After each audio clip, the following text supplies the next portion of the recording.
guys, we made it. We did it. We're in the new house. Still have a lot of unpacking to do, but we moved successfully. And I wanted to tell you, one of the big reasons I moved is, as Bruins low qual, you kind of get confused sometimes, and I had to get away from the other low quals, make sure that I was taking care of myself and not getting confused with who I really am. So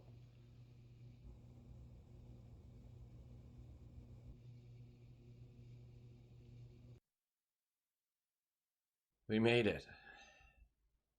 Well, quality fans, high quality Bruins team, we're in a new house.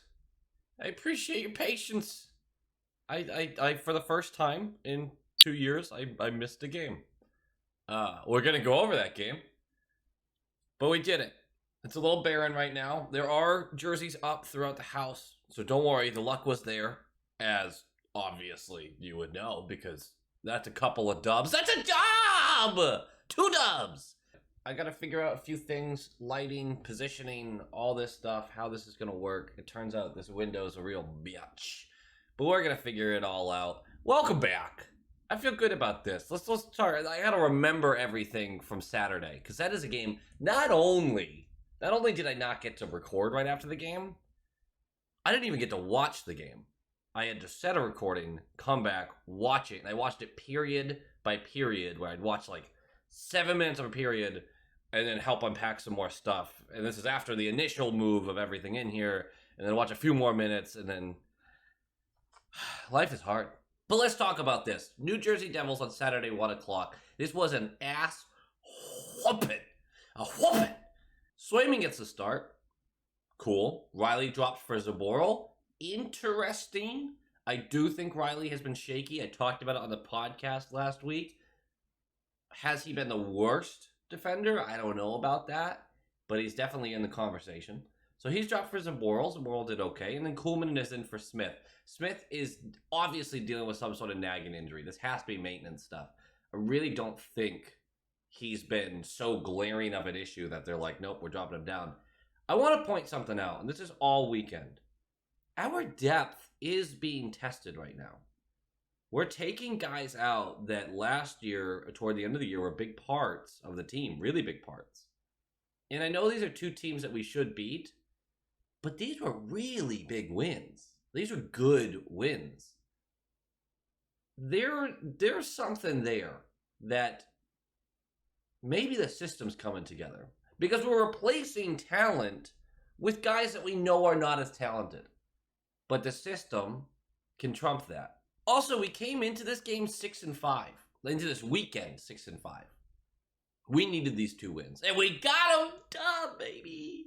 I'm going to hit on some major stuff. I might not be as slow as I usually am with the explanations, but early in the game, you're looking for Carlo to bounce back from a really, really tough outing against the Oilers, and he did not.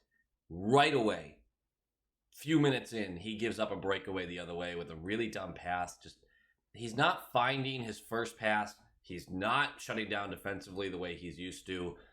This is a weird transition for Carlo. He's going to fix it, and he's going to fix it by focusing on defense first.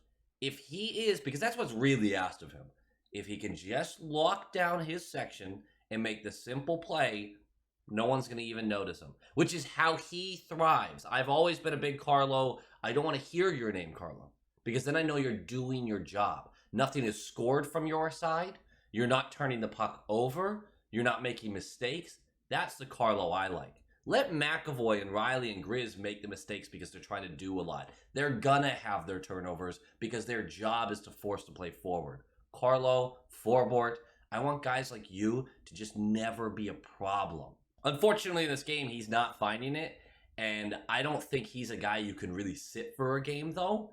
So he's gonna have to work his way out because the Montreal game wasn't much better for him. 6:37 in, and Boquist goes for high sticking, but it's quickly eradicated because 50 seconds into that power play, Swayman just blatantly plays the puck in the trapezoid. What? Does he not know that? That was the weirdest play to me. He watched it the whole way, wanted to settle it, tapped the top of the puck. Did he think that as long as your stick didn't hit that portion of the ice? Like, I don't know what he was doing. Really strange, but that negates that power play. And even after We have the 4v4, and we have to kill a penalty. We have a 2v1, and Marshy goes to pass, and we don't get a shot on net. I did say that Marshy's allowed to pass. I did say that he's the one that's allowed to pass at some point. I don't know if it was on the podcast or on this channel, so fine. But, guys, please just take the shot. Finally, oh, hallelujah. Oh, Hall of Famer. Kuhlman sets this up. It's a nice steal in the neutral zone. Devils pass. He transitions into the offensive zone. Leaves for Bleed. Bleed fires this low. Get him low. Rebound comes out.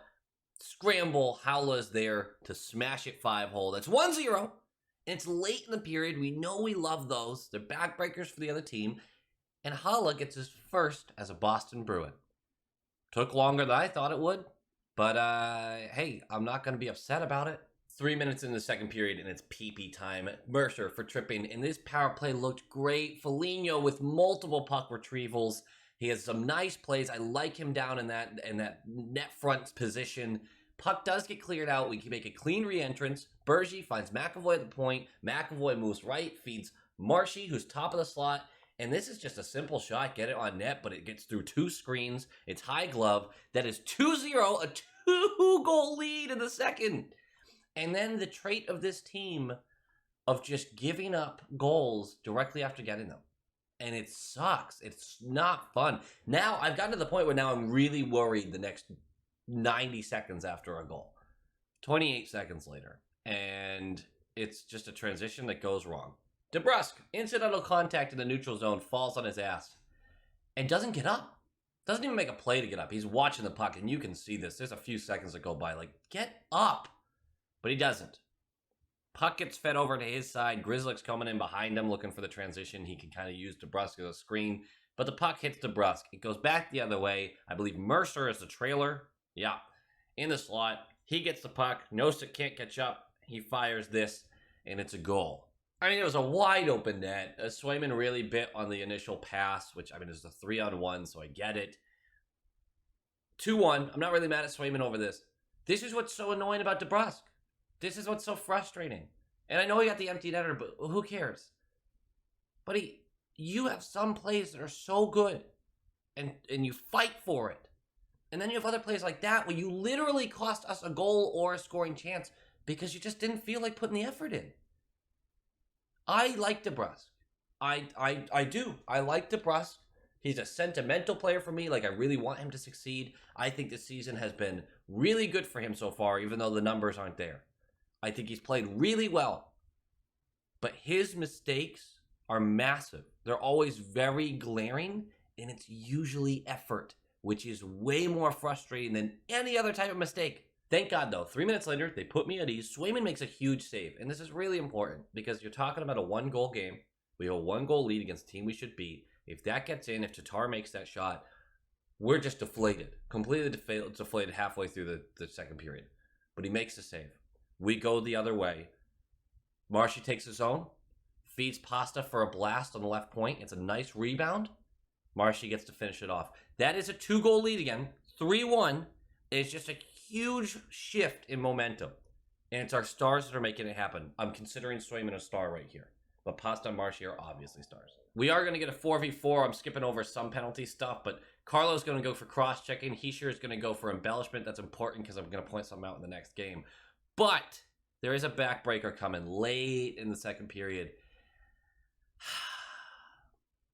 Coyle goes for a wraparound, but it hits off the official. He's just trying to wrap around the back of the net. Hits off the official, bounces right in front of Swayman. And it's just a heads-up play by Mercer. Collects the puck in the slot, sees that Swayman comes out to attack, because Swayman has to do this. It's an immediate bad bounce to a 1-on-1. If he attacks the angle right away, maybe he can get a stick on it, or this player is going to try to shoot at the net, and it's going to take away every angle because he's so close. Mercer heads up play, flings it over to Bratt, who has an open net. It's 3-2. That's a bad bounce. That's just a bad bounce. It's a backbreaker, but it's a bad bounce. You can't blame anyone on this one. Halfway through this period, DeBrusk does get demoted. He's down on the 4th line. Something to be aware of, that they're looking at these guys like, come on, that's an effort play. And you can't not have the effort play. And then 3 minutes into the third period, back checking by DeBrusk prevents a huge scoring chance. If DeBrusk can finally start waking up when called out, because that's another thing, is, again, I like DeBrusk, but if the issue is there and he gets called out for it, so often we've seen him just deflate, turn into his shell, and he doesn't wake up until he gets a lucky bounce to a goal, and then all of a sudden he's holding DeBrusk again. This guy's got to learn how to take criticism and build his own confidence. 7 minutes in, and it feels like we're going to give this away. Tons of pressure by the Devils. It looks like they're just going to need one lucky bounce. It looks like they're going to get it eventually. Us as Bruins fans, we know it's the Devils. When we play the Devils in New Jersey, fuck all. No clue what's going to happen. It's likely going to lead to a loss because this team hates itself. I don't know. But 9-11 left, and some people are going to be upset about this. Hall absolutely annihilates Graves in the neutral zone. Sort of. What happens is Graves makes a play on the puck, misses it, starts skating backwards, and he's trying to change his momentum. Hall was already skating up and just... hard to really fault that. Definitely not a penalty, but on the ensuing transition the other way, Pastrnak, he goes right to the net. The initial save is made, but Marshy is there to clean it up for a 4-2 lead. DeBrusk will get the empty netter. That's your final. 5-2. That's a good win. It's a win we needed.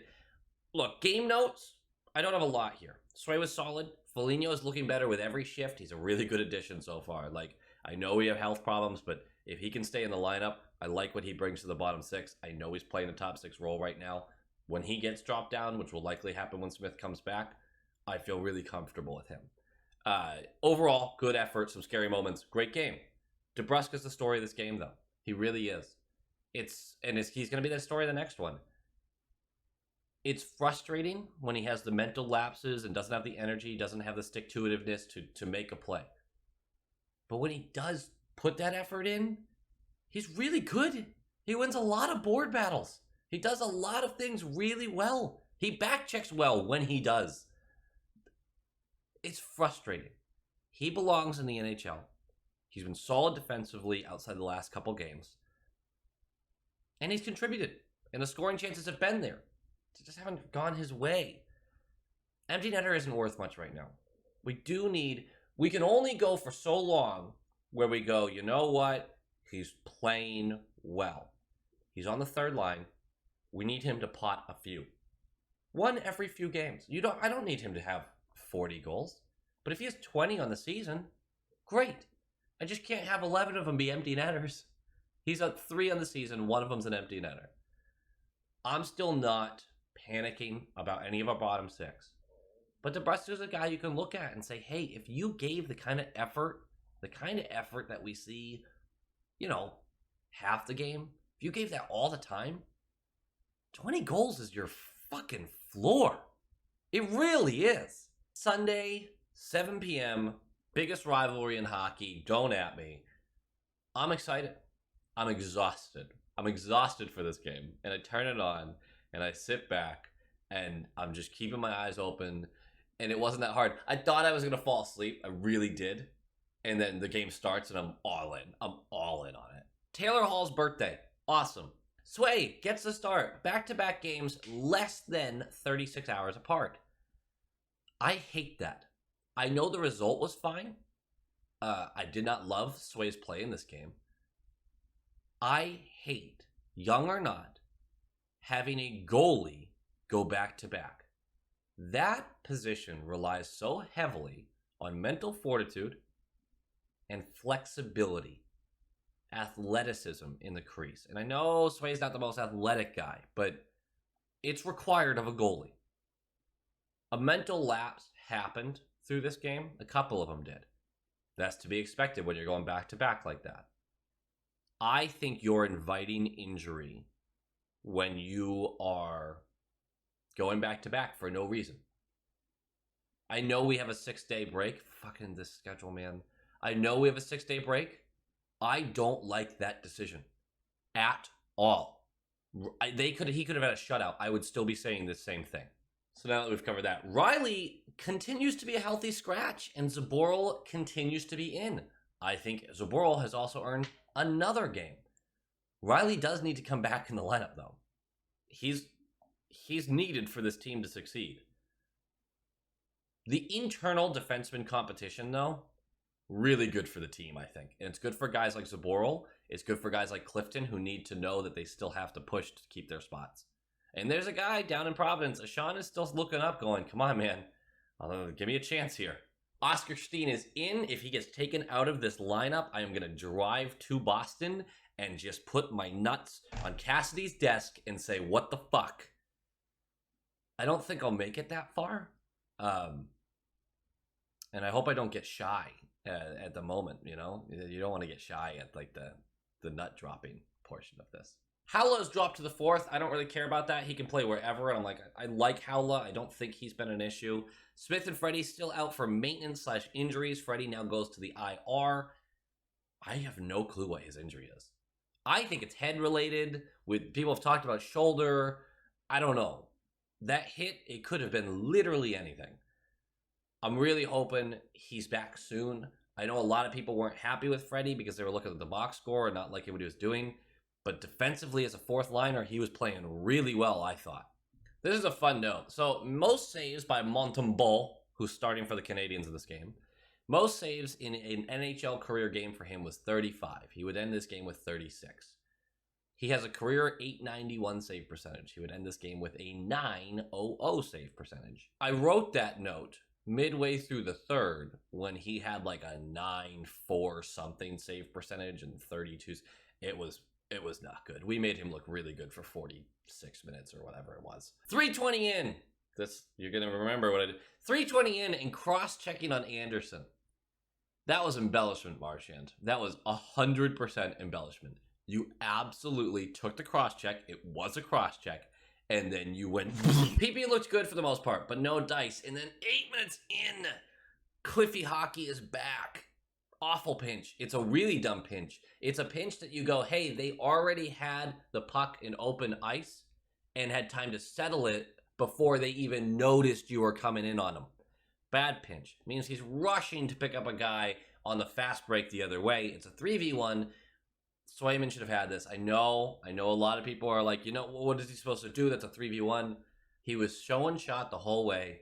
Gets to that portion of the ice where a pass would just not work. He gets right below the dot and he just fires this high glove. It's a great shot. Swayman should have been more square to this shot. He should have been ready for this. That is something that comes with experience. NHL players are very good at misleading you one way or another. I think he overthought this one. Would he have made the save? I don't know. But he could have been in much better position and much more ready for the shot.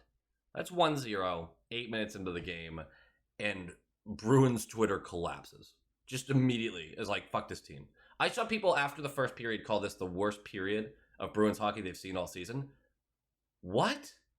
Well, we watched 2 different games then. Because although it wasn't great, I mean, did we watch the 3rd against the Oilers? This was nowhere close. And then it feels like we have a power play. We're outplaying them for a few minutes, and Montembeault's just making huge saves left and right. And then we draw another penalty. 4:25 left. Tripping. Evans. PP. No dice. 1:37 left. PP. Gallagher for slashing. They're calling everything. 15 seconds after that, Marshy goes for tripping. Was not a makeup call. That was absolutely a tripping. Gets his leg underneath. Goes boom. So we go on 4-on-4. Nothing happens. The power play, although the first one looked good, the others did not look great. And obviously we took one away by taking a penalty. Yay. We're going to start the second 4v4. But there's a few moments of the first that I want to point out. Steen's pace is absurd to start a game. He's so fast. And not just, I don't mean like out racing players fast. I mean, he's so fast to go after the puck. He is a dogged forechecker. I think he earned a spot very much in our bottom 6. And I don't know who's bumping him out. I still like Studnicka. I want Studnicka playing the center position in the top 9. Steen, put him on the wings, bottom 6. This guy's going to be a fan favorite. But I put this, lots of chances we're going to break the dam soon. I tweeted it. I said it in my head, my big, stupid, smart head. I was so confident. We're down 1-0 after a period. I was like, I'm not even worried. We are winning this game. 4v4 to start the period, and then 36 seconds of PK. We kill it. No problem. And then we're coming out with fire. After we kill it, we're pushing and pushing and pushing. And we have a 2-on-none. 5 minutes in, Imposter feeds Marshy, and Montembeault makes the save. The pass was fine because there's no one to get in between it. It's fine. He makes the right choice. Marshy goes high blocker, still makes a save. He is up to 18 saves at this point. 100% save percentage. Fuck him. 11 minutes left, and this one felt good. We take the zone with fire. Hall fires from the right dot. Rebound bounces around. Foligno's right there. Foligno's, I'm going to finish this one. And then he hears, burn, burn. And he looks up, and McAvoy with just, I have a really good way with words. He plows through Foligno. Just destroys the man. Foligno's confused. I'm confused. The puck's in the back of the net. McAvoy comes through, hits the puck, continues through Foligno. Foligno's laughing on the way down, I think, probably, maybe. He's probably not hurt. It's fine. Everyone's having a good time. That's a tie game. We feel good about that. We feel good. McAvoy gets another one. I think McAvoy's starting to wake up a little bit. And then a bad one. Yeah, a bad one. A little later in the period, Zaboral goes for a big hit on Anderson and just blatantly misses. So Anderson's able to take the zone and feed the puck around a little bit. The puck comes back up to the right point, and it's just fire it in on the goalie, right? Just get pucks to the net. And they do. And Swayman kicks it out with his right pad, and then it goes off the foot of a Bruins defender and goes right back in the net. Again, people will say unlucky bounce. I think Swayman could have had this one too. He kicks out the foot to make the save. And then, I guess, instinctually brings the leg back. But, buddy, track the rebound. Like, you gotta track the rebound. That thing was not going 160 miles per hour. Track the rebound. But it's 2-1. Here's the thing. Period's gonna end 2-1. Was I a little more nervous? Sure. I knew we were winning this game. We were outplaying them through and through. And it didn't feel like last year where we were outplaying a team, or a little earlier in the season at times, where we're outplaying a team and we're not going to win. We needed the chinks in the armor to start giving way to holes. And they were going to, as long as we had the same third that we had in the second. The same period. If we had that kind of pressure, I had no doubt in my mind that pucks were going to go in against them. And their chances sucked against us. They did not have a lot going for them offensively. Historically, this year, they've been terrible offensively. We are winning this game against the fucking Habs. And then $1:30 in and it's a power play. And this was an important power play. I get that our power play doesn't always look great. No power play is 100% across the board. But this was one of those power plays where I went, okay, my confidence is up. If you screw this up, no scoring chances, don't score, whatever. If you embarrass yourself during this power play, then I'll get worried. This is where you will start to erode my confidence.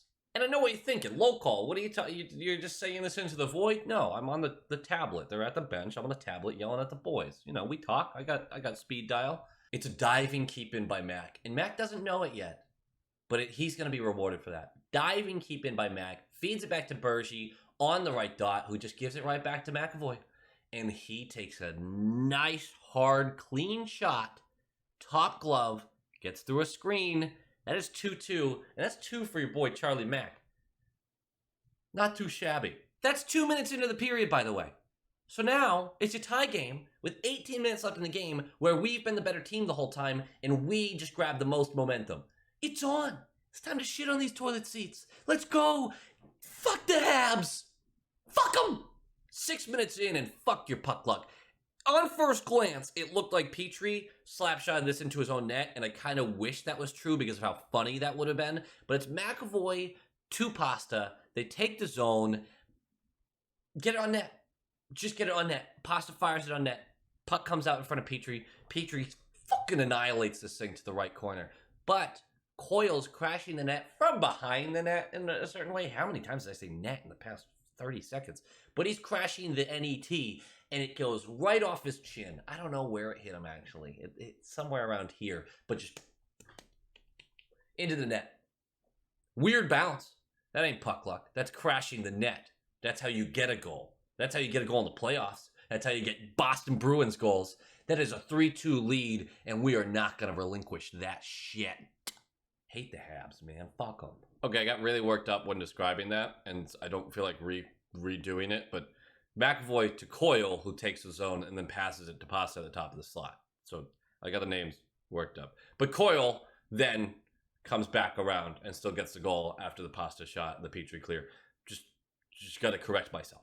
And here's the thing we were just talking about. 10:45 left. DeBrusk, 2 good board plays. First one, defensively to get possession. He pins it against the board, outweights those around him, and then feeds it around the side. That's a smart play. He knows he wants possession. He doesn't just want to clear it. It is a 1-goal lead. It's not a risky defensive play because he has full control pinning it against the wall with help on either side of him. It is an intellectual board play.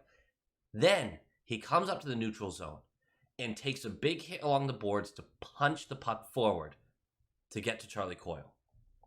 That is 2 huge effort-based plays that lead to a goal. Coyle gets behind the defense, picks up the puck, has nice speed into Montembeault, and Montembeault just too much shoulder space, short side, just flicks it right over his shoulders. 2 goals for Charlie, 2 goals for Charlie, and it's a 4-2 lead against the fucking Habs.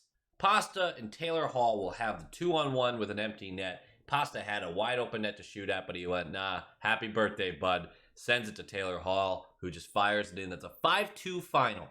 5-2 final. Game notes. Zaboral, good. Good. He's making cerebral plays in the neutral zone. He still has his mistakes. He still has his moments defensively. I thought he was solid, and he might be really taking this whole chance seriously, which is nice to see. I would say he's earned another game. I would be mostly indifferent if he didn't get it, though, because there's a lot of juggling that has to happen, and you really got to get Riley back in the lineup soon. Foligno, awesome. Love the guy. Done. Swayman should have had both of those goals. Was he good in this game? Yeah, he was. But those are 2 that I think he wants both of them back. And I know maybe I'm being a little harsh, but that's just my take. Steen needs to stay in the lineup. But, now this comes with a but. Great bottom 6 guy. He slowed down in the 3rd period again. We talked about it preseason. We talked about early season. He's a bucket emptier. But his stamina doesn't let him do that the last 12 minutes of the 3rd period. Something worth looking at, because he's not even playing that many minutes. Forward has been steady. He's been steady. And does he still hold Mac down? Yes, absolutely. Does he allow too many shots from his side?